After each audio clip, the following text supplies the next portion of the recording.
From Boston, Crockett's Victory Garden. Welcome to Crockett's Victory Garden. I'm Jim Crockett. Our tulips have faded and it's time to move them to another area so that their foliage can mature. It's also time to plant our second crop of beans, and it's warm enough in New England right now to plant cucumbers and squash and pumpkins.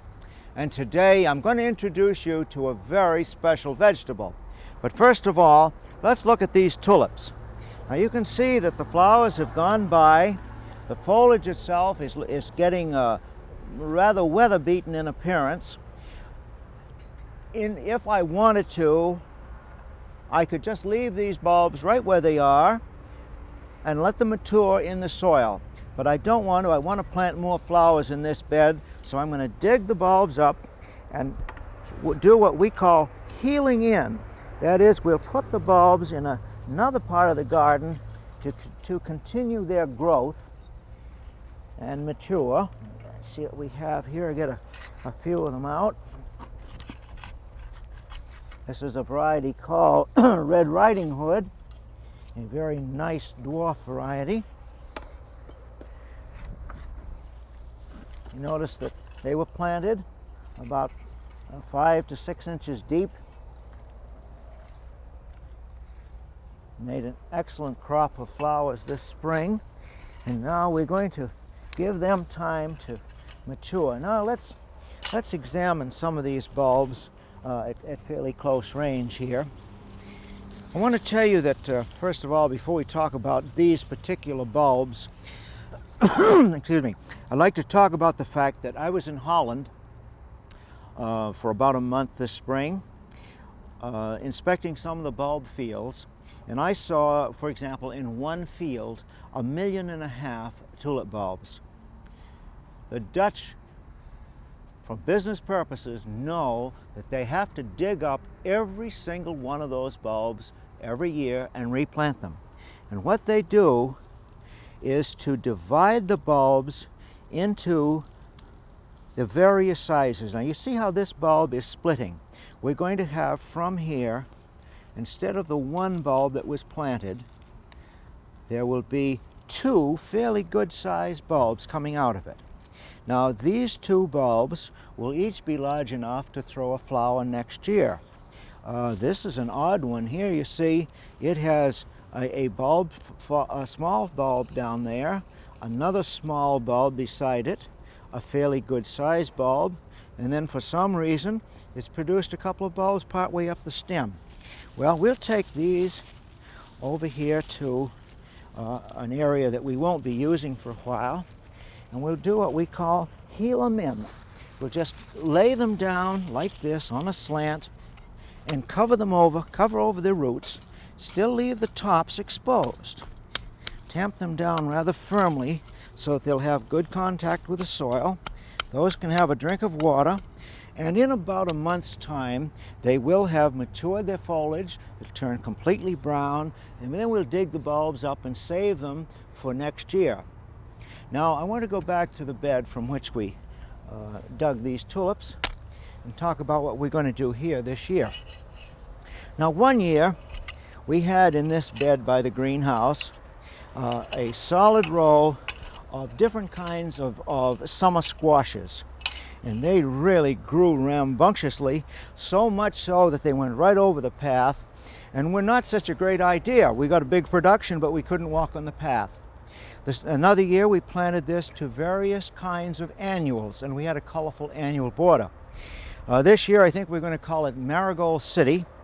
We're going to grow just about every kind of a marigold that you can think of, different colors of yellows and oranges, also different size flowers, different shaped flowers, as you can see, so that we will have a very interesting sort of a comparison, you might say. And there we'll see them right along here, and these will blossom all summer long. Now, I said that we were going to talk to you about a very special kind of a vegetable today, and at first glance you might look at this and say, well, this is not a very special vegetable. This is celery. Well, actually, it is a celery relative called celeriac. and it's grown not for its stalks, but for its root. Now the root itself will be about 3 to 4 inches in diameter. That's this little bump you see at the base of the plant now. When in September, when it's ready to be harvested. It's excellent. Someone has said that its flavor is like celery plus celery, a very great flavor. Can be eaten raw or it can be cooked. Now, these plants were started about 3 months ago as seedlings. They're going into very rich soil, and they like to be moist, and we'll come along here every couple of weeks during the summer and give them some more fertilizer. You notice that I plant it just at this point so that the bulb itself is covered, but not the crown of the plant. And that's the way to set them in. Now we're going to set these in about 12 inches apart. Now remember, this is called celeriac.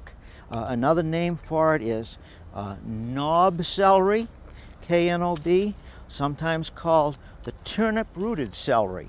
Strange names for a vegetable which is more highly prized in Europe than it is in this country.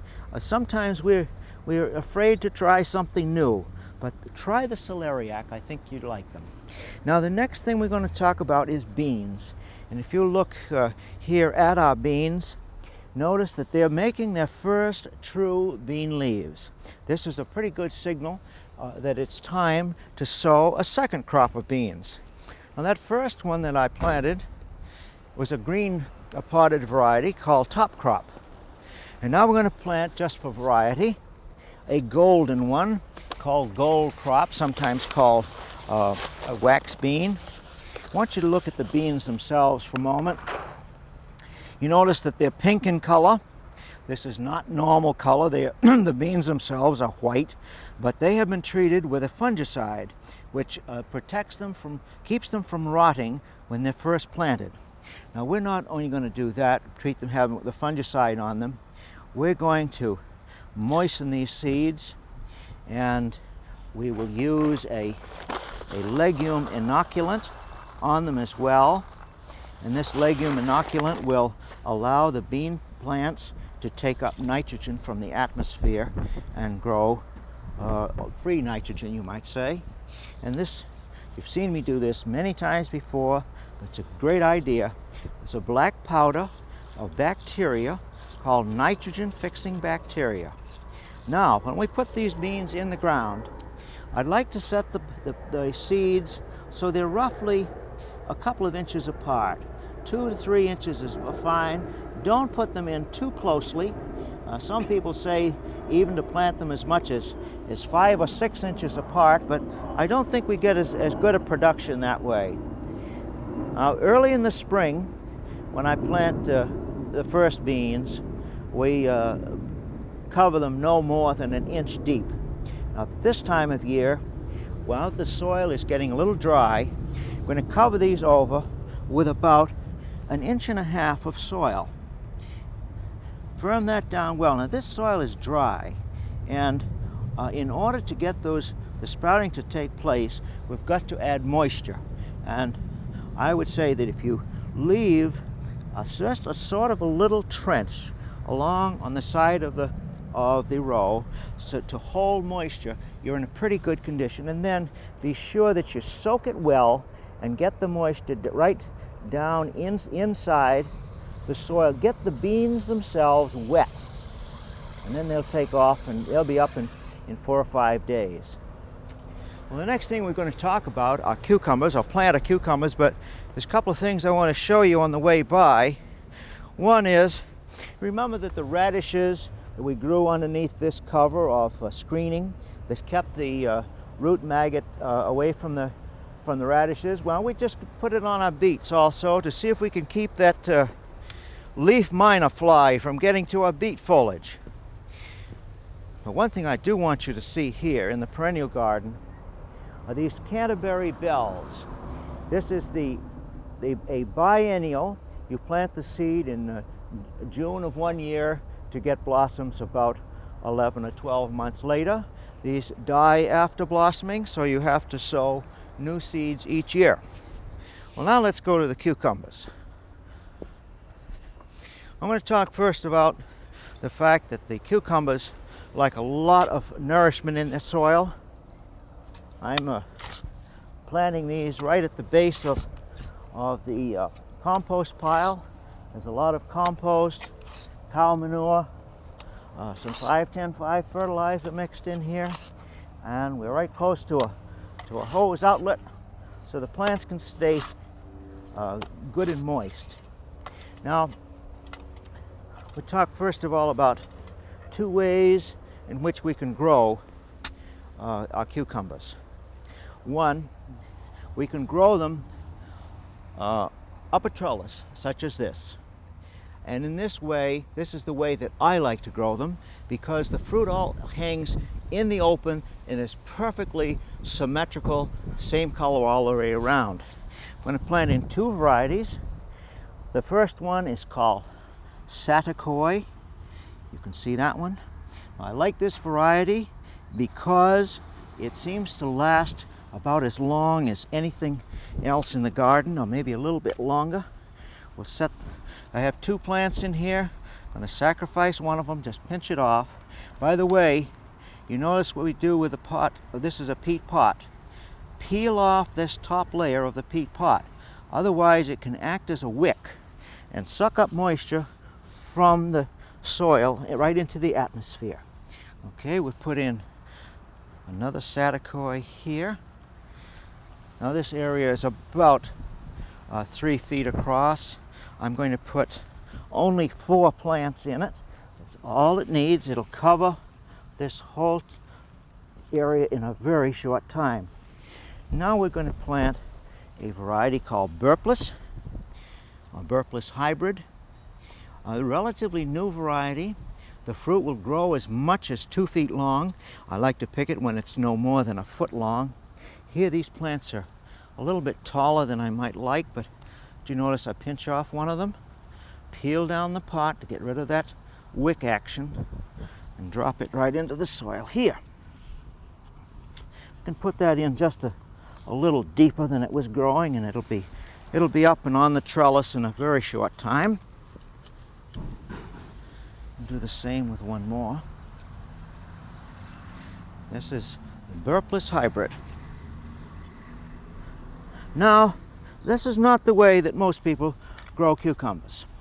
Most people grow them right out, lying flat on the ground. And that may not be the worst possible idea. For example, I should make out this point too while I'm at it. When you set out seedlings, use what I call a transplant solution with water and a little water-soluble fertilizer around each of the plants. Soak them well, and they'll get off to a flying start. But I started to say that everybody doesn't grow their cucumbers on trellises. Many people still grow them flat on the ground, and that might be the best solution for you if your soil is dry or if the site is windy. They'll occupy more garden area, but they will at least shade the soil. The variety I'm putting in here is a good one called Sweet Slice. Again, this is a very easy solution. The soil has had all these nutrients added to it, as we've discussed. I like to set cucumbers in so-called hills, that is groups of plants of about 4 feet apart. The seeds are, you see, are not very large. Just drop a few seeds around the hill like this. When they come up, we'll only save about 1, maybe 2 plants out of here. Now the way I plant them, I simply poke them in the ground about 1 inch deep with my finger, and they'll just grow from here. All right, now let's go over and we'll transplant some zucchinis. Now in soil preparation, I should say that your melons, cucumbers, squashes, things of that nature really do like rich soil. High in organic matter, cow manure, well-rotted cow manure like this, compost. You can see the compost here. It has all sorts of leaves still in it. And we've had 5-10-5 fertilizer.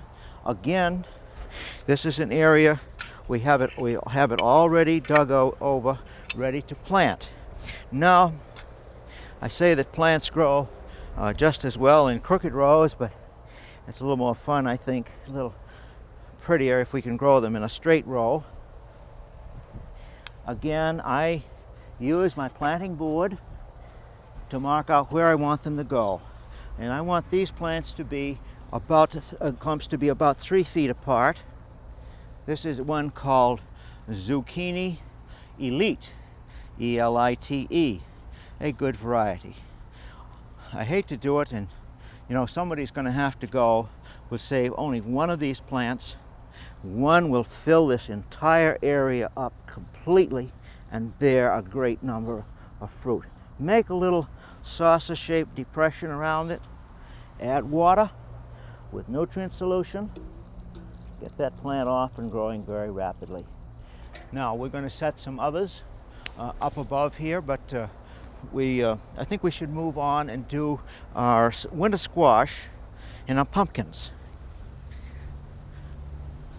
Now, on this variety of winter squash, or this first variety I should say, is one I really want to recommend to you, called Waltham Butternut. The trailing variety. I'm going to let those vines just go all out across the lawn here, trail them out this direction. This is a variety which will produce its fruit in September and October, when the fruit will last all winter long. Again, you can see what this soil is composed of. And if there is any trick to gardening, it's soil preparation, and there's just nothing is going to take its place. See the leaf mold in here? Never throw your leaves away. Any kind of fertilizer that you can, or manure that you can get to mix into your compost pile and then move it into the soil like this will make the difference between a good garden and a poor garden, or at the most a mediocre one. Well, you know what squash seeds look like. Here they are. Just was so. Just a few of them around here, every 4 or 5 inches.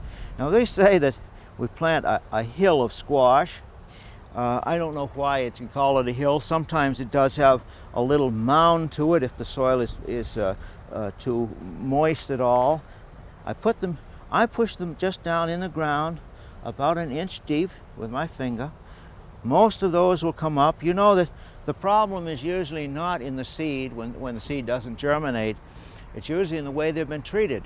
Most seed packages, well, you state right on it that the germination is 75 to 95%. So 7 to 9 plants out of every 10, you'll get that many plants out of every 10 seeds you plant.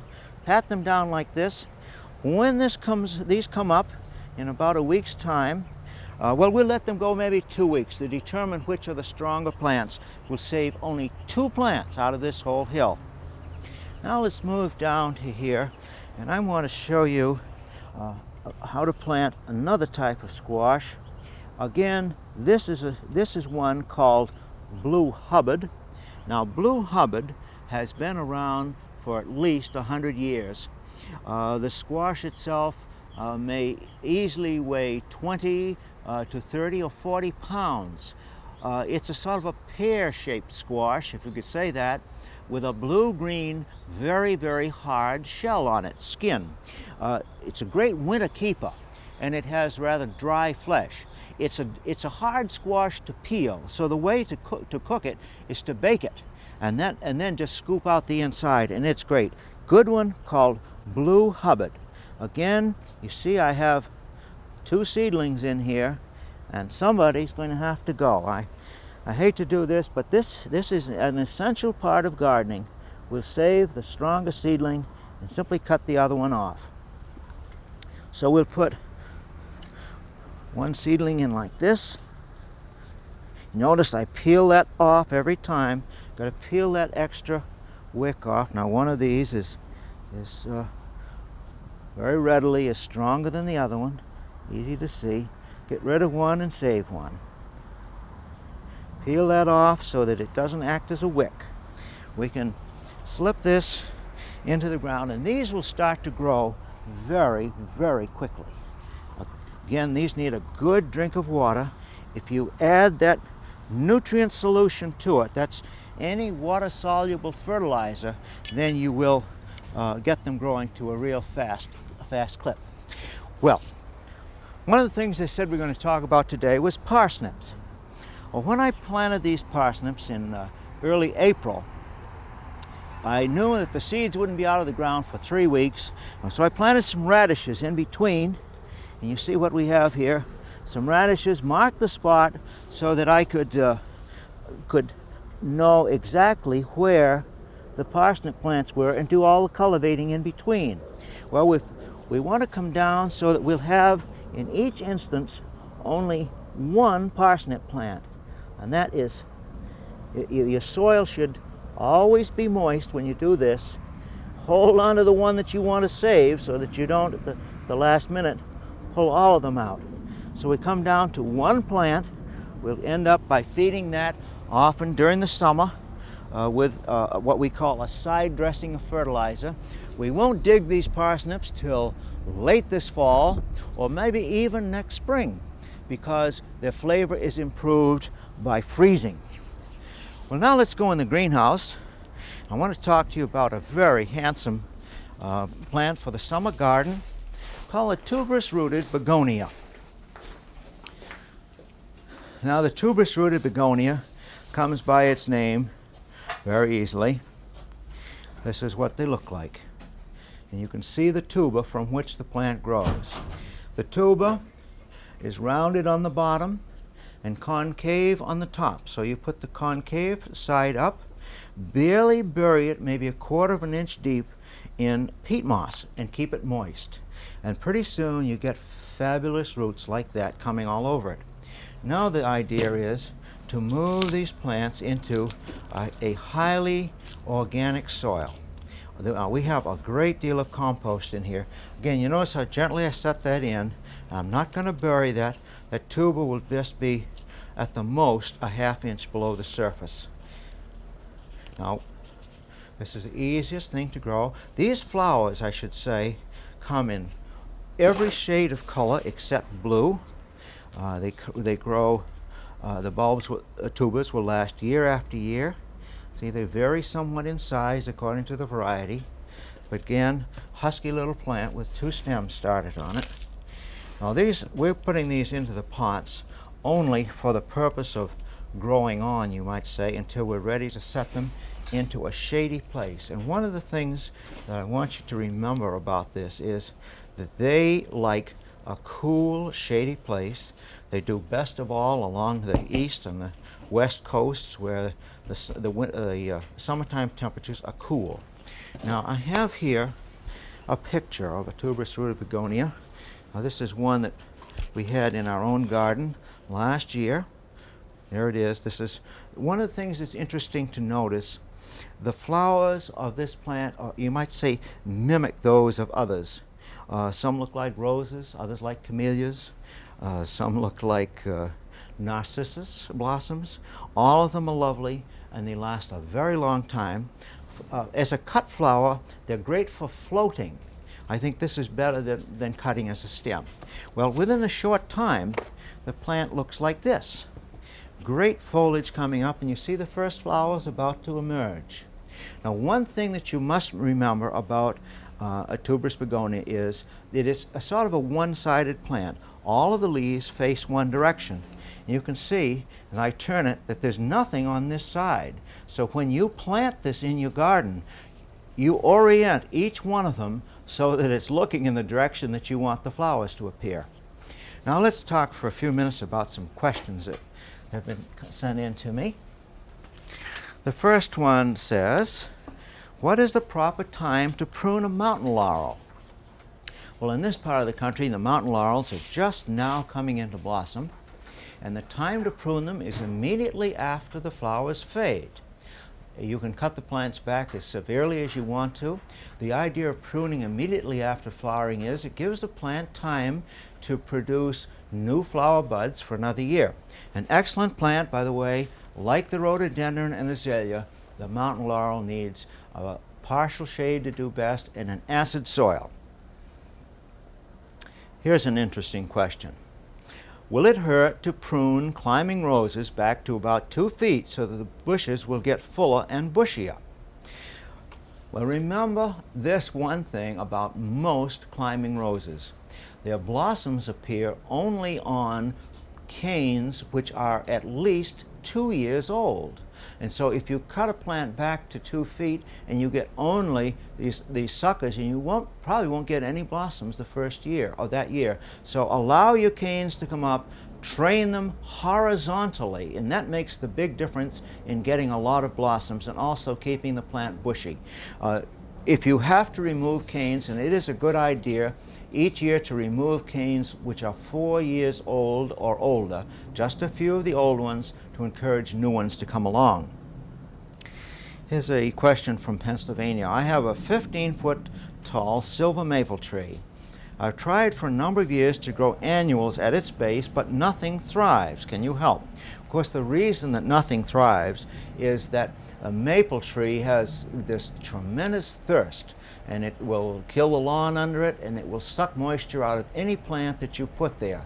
But the secret is to plant some annuals in containers and set those around the base of the plant or underneath the shade.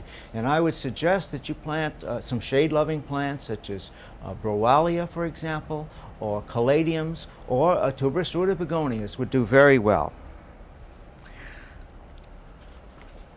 I would like to know why our horse chestnut doesn't produce any fruit. We've had it for 25 years.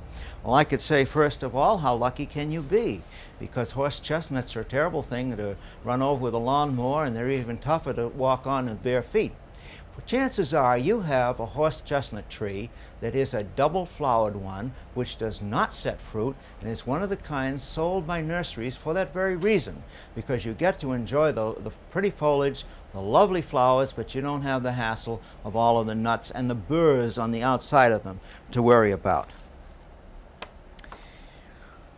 I'm curious to find out if the chances of my 20-inch tall, 2-year-old pineapple plant will actually bear fruit. Instructions say the fruit should appear within 2 years, if not to put the plant in a clear plastic bag with a ripe apple to inspire it. Well, it doesn't inspire it. It gets ethylene gas, and that does cause it to happen, and that's the way to treat it. Well, that's all the time we have for this week.